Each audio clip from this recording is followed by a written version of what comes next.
The Battle of Kohima, fought from April 4th to June 22nd, 1944, during World War II, was a critical engagement in the Burma Campaign.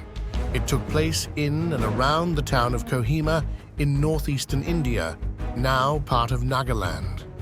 The battle was a key turning point in halting the Japanese advance into India and ultimately securing victory for the Allies in Southeast Asia.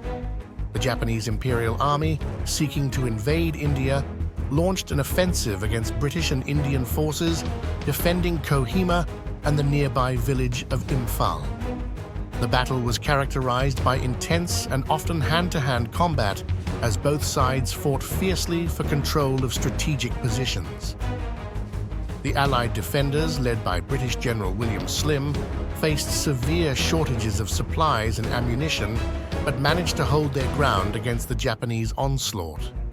Reinforcements from the British 14th Army and logistical support from Allied air forces played crucial roles in turning the tide of the battle.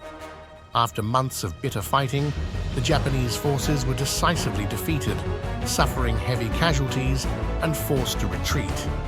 The Battle of Kohima is remembered as one of the most significant and hard-fought engagements of World War II in Asia, thwarting Japanese plans for further expansion and contributing to the eventual Allied victory in the region.